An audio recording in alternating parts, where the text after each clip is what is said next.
تیمی سکاڵاکاری دەستگای ستاندەر لەسەر سکاڵاکەیان دژ بە سەرۆکی هەردوو حکوومەتی هەرێم و بەغدا و وەزیری دارایی بەهۆی جێبەجێنەکردنی تەوتین زانیاری نوێ ئاشکرا دەکەن. دکتۆر ڕەعەد ڕەفعەت سەرۆکی تیمی سکاڵاکاری دەستگای ستاندەر لە دادگای فیدراڵی ڕاگەیاند بە فەرمی هۆشداری ئینزاری جێبەجێکردنی بڕیاری دادگای فیدراڵی بۆ تەوتینی مووچەی مووچەخۆرانی هەرێم بۆ هەر یەک لە سەرۆک وەزیرانی هەرێم و سەرۆک وەزیرانی عێراق وەزیرانی دارایی هەرێم و عێراق دەرچووە.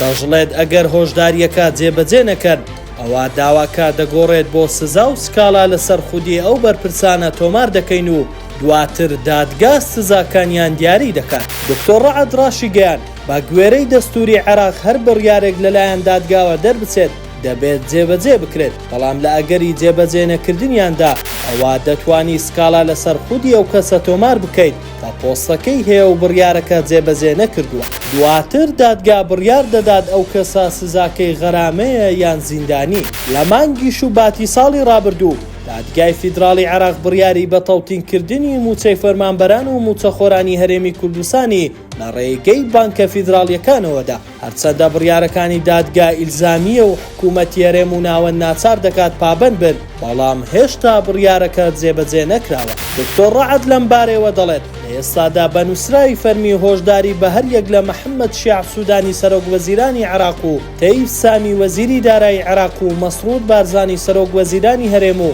ئاوات شێخ جەناب وەزیری دارایی هەرێم دەرچووە بۆ ئەوەی بڕیاری تەوتینی مووچەی فەرمانبەران و مووچەخۆرانی هەرێمی کوردستان جێبەجێ بکەن. با گوێرەی مادەی 328 یاسای سزادانی عێراقی پێش ئەوەی سکاڵا لەسەر ئەو کەسانە تۆمار بکرێت کە دەبێت بڕیارەکە جێبەجێ بکەن پێویستە بە فەرمی هۆشداریان پێ بدرێت بە مەبەستی جێبەجێکردنی بڕیارەکە.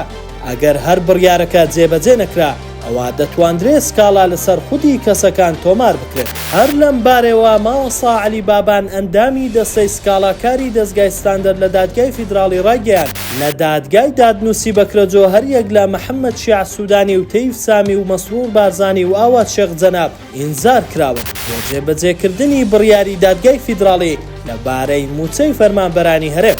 هاوکات ئاکۆ شێخ محەممەد ئەندامی تیمی سکاڵاکاری دەستگای ستاندەر لەم بارەیەوە ڕاگەیاند ئەگەر بڕیارەکەی دادگای فیدراڵی جێبەجێ نەکرێ ئەوە سکاڵای دیکە لەسەر هەردوو سەرۆکی حکوومەت تۆمار دەکەن.